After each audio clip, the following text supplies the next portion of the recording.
Todos nós podemos chegar ao conhecimento de Deus por intermédio da nossa razão natural. O homem, quando ele contempla a criação, quando ele contempla, a grandeza do cosmos material que nós vivemos, ele não deixa de se perguntar, mas será que tudo isso realmente veio da chance, ao mero acaso, foi uma coisa acidental que deu origem a tudo? Ou por trás disso existe um designer inteligente, um artista mesmo, um designer que criou esse design, essa obra de arte que é a criação. No Catecismo da Igreja Católica é dito o seguinte, que Deus fala ao homem por intermédio da criação visível. O cosmos material apresenta-se à inteligência do homem para que este leia nele os vestígios de seu Criador.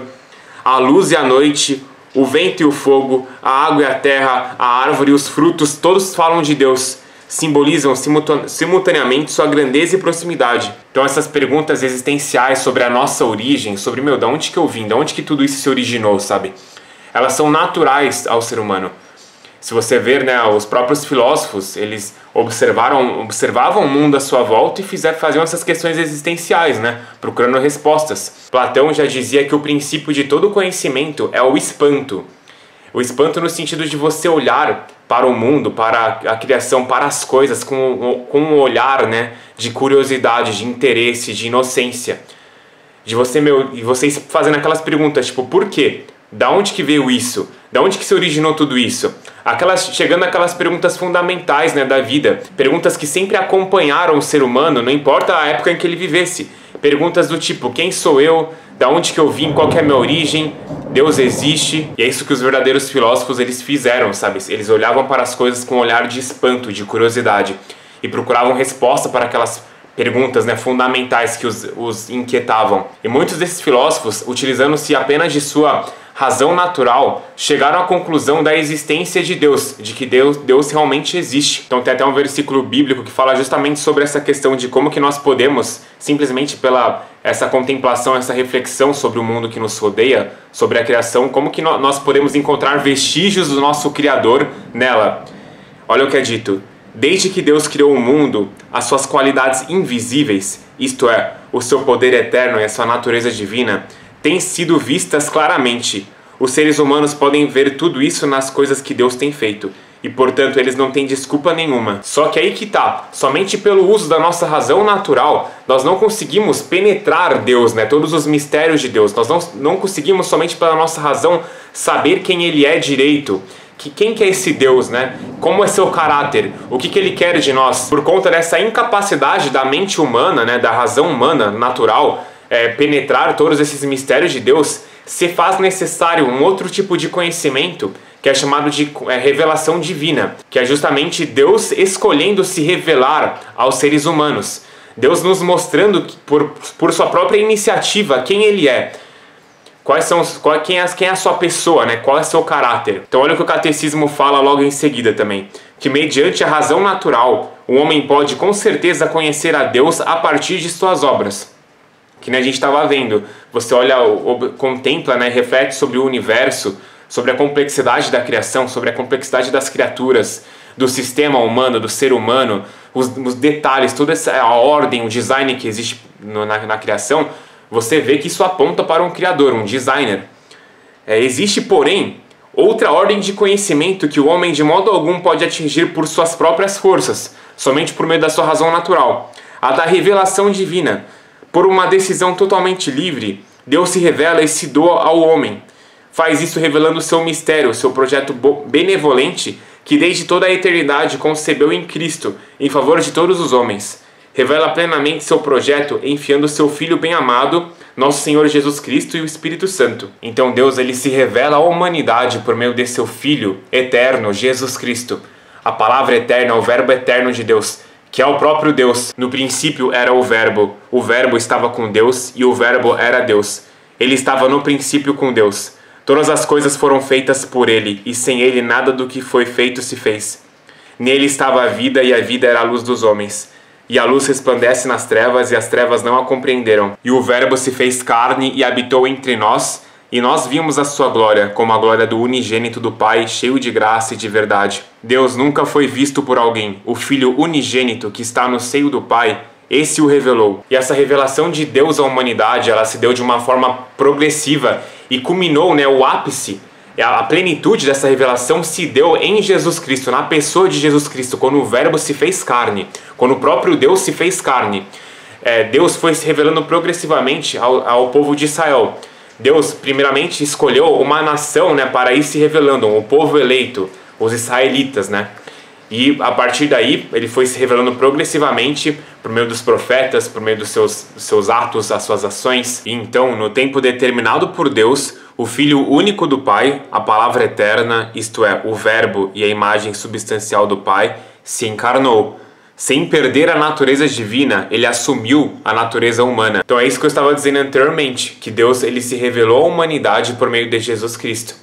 Só que nós, enquanto seres humanos, né, dotados de uma consciência, de uma mente, né, de uma vontade, nós somos criados à imagem e semelhança de Deus, nós temos esse livre-arbítrio, né, de decidir as coisas, de escolher coisas. Nós podemos aderir a essa revelação, nós podemos acolhê-la, nós podemos acreditar nela, né, justamente depositar a nossa fé, justamente ter fé nessa revelação, ou nós podemos simplesmente escolher rejeitar, falar que tudo isso é uma baboseira, que eu acredito em outras coisas, mas isso para mim não faz sentido. Enfim, nós temos essa liberdade, nós temos esse livre-arbítrio. Então essa é a segunda parte desse vídeo, com que eu quero falar sobre o que é a fé, né? A fé é simplesmente uma coisa que é irracional, em que eu acredito cegamente em alguma coisa que é me apresentada, ou a fé, na verdade, ela é uma coisa que é bem racional, ou a fé ela pode ser baseada em evidências, uma fé que é racional. Porque essa é a diferença entre você ser uma pessoa que é ingênua, né, que tem uma fé cega, que acredita assim, ingenuamente em tudo que falam por aí, ou você demandar, você ter evidências para aquilo que você acredita. E aquilo é o objeto o objeto da sua crença é algo que é confiável. Então o que é a fé? A fé é um ato pessoal, a resposta livre do homem à iniciativa de Deus que se revela.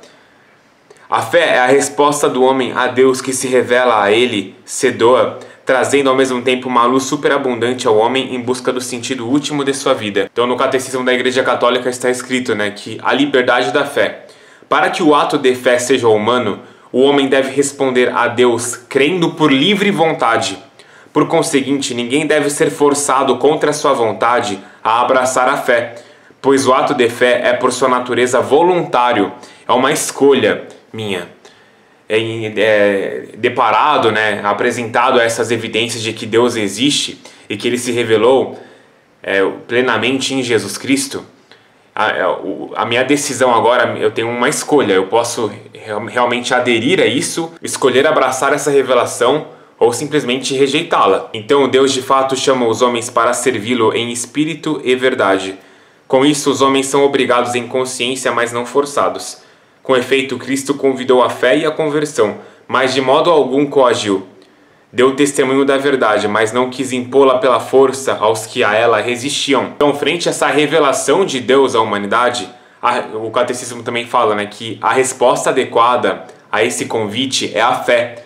Pela fé, o homem submete completamente a sua inteligência e vontade a Deus. Em Romanos é escrito, né, que mas agora revelado e dado a conhecer pelas escrituras proféticas por ordem do Deus eterno, para que todas as nações venham a crer nele e a obedecer-lhe. Então a fé implica você se sujeitar, né, a essa verdade revelada a Deus, sujeitar-se, submeter a sua inteligência, a sua vontade ao que foi revelado, a verdade de Deus. Então o Catecismo continua dizendo que a fé é primeiro uma adesão pessoal do homem a Deus. Ao mesmo tempo e inseparavelmente é o assentimento livre a toda a verdade que Deus revelou. Como a adesão pessoal a Deus e assentimento à verdade que Ele revelou, a fé cristã é diferente da fé em uma pessoa humana. É justo e bom entregar-se totalmente a Deus e crer incondicionalmente no que Ele diz. Seria vão e falso pôr tal fé em uma criatura.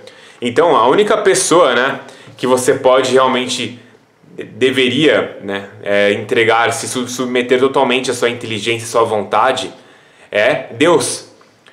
Porque Ele sabe Ele é o nosso Criador, Ele sabe o que é melhor para nós. Então nós não deveríamos ter medo de fazer isso. Muitos de nós, né, acabamos nos sujeitando a seres humanos, né? E que para o cristão, crer em Deus é inseparavelmente crer naquele que Ele enviou, seu Filho bem-amado, Jesus Cristo. É a mesma coisa. Você crer em Deus é você crer em Jesus Cristo, na qual Ele pôs todo o seu agrado. Deus mandou que o escutássemos. O próprio Senhor disse a seus discípulos: crede em Deus, crede também em mim. Jesus falou isso, né, para os seus discípulos: crede em Deus, crede também em mim. Podemos crer em Jesus Cristo porque Ele mesmo é Deus, o Verbo feito carne. Ninguém jamais viu a Deus. O Filho único, que é Deus e está na intimidade do Pai, quem o deu a conhecer. Este viu o Pai. Ele é o único que o conhece e pode revelá-lo. Jesus também fala, né, que todas as coisas me foram entregues por meu Pai. E ninguém conhece plenamente o Filho senão o Pai.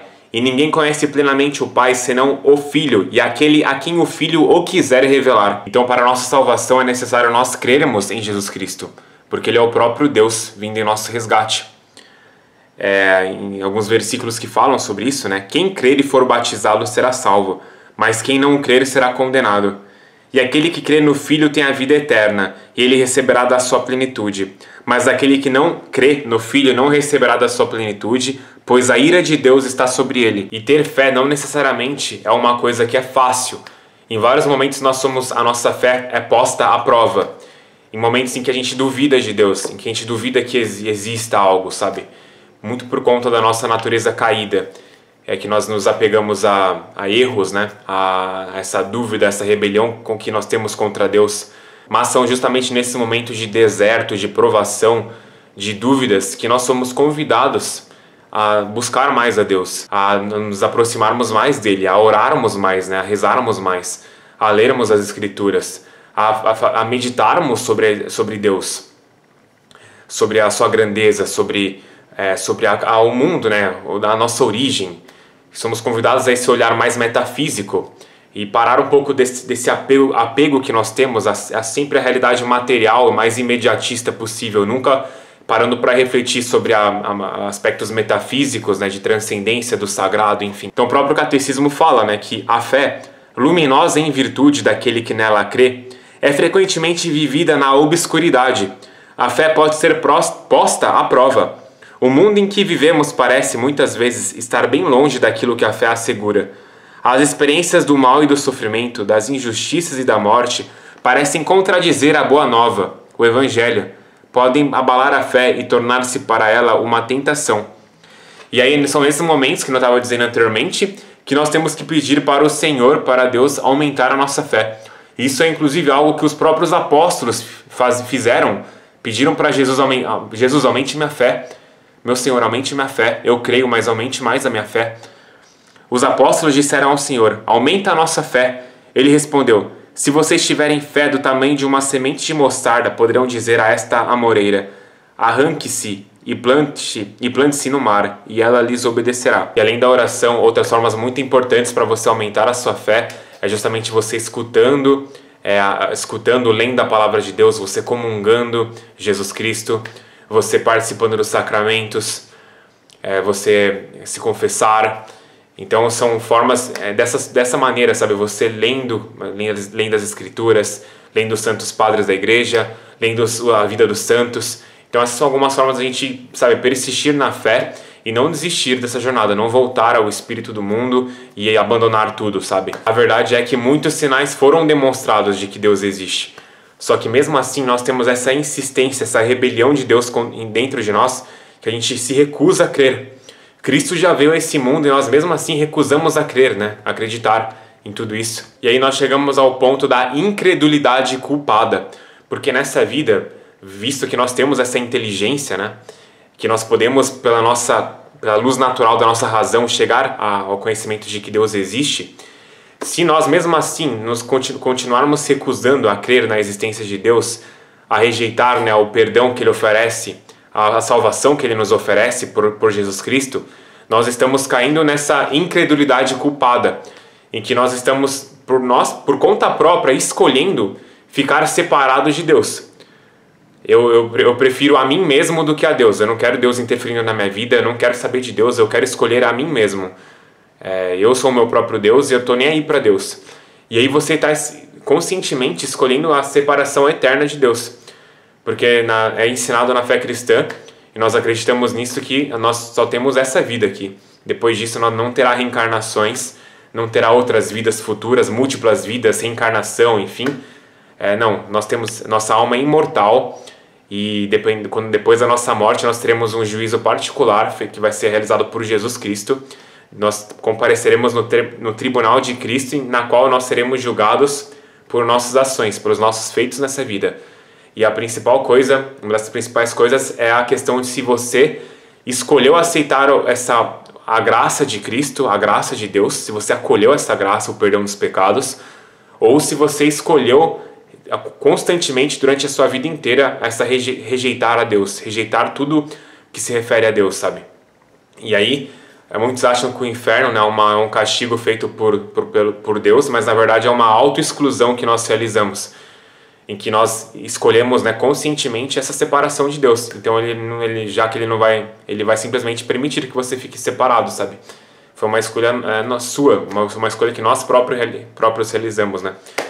Então é isso que eu queria trazer aqui nesse vídeo, sobre alguns termos importantes de conhecer sobre a fé cristã, justamente o conceito de fé e de revelação. Então eu espero que tenha dado alguma clareza aí. E se você gostou desse vídeo, não deixe de compartilhar, não deixe de comentar aqui qualquer coisa que você quiser, alguma crítica, sugestão, enfim. E nos vemos no próximo vídeo, fechou? Tamo junto.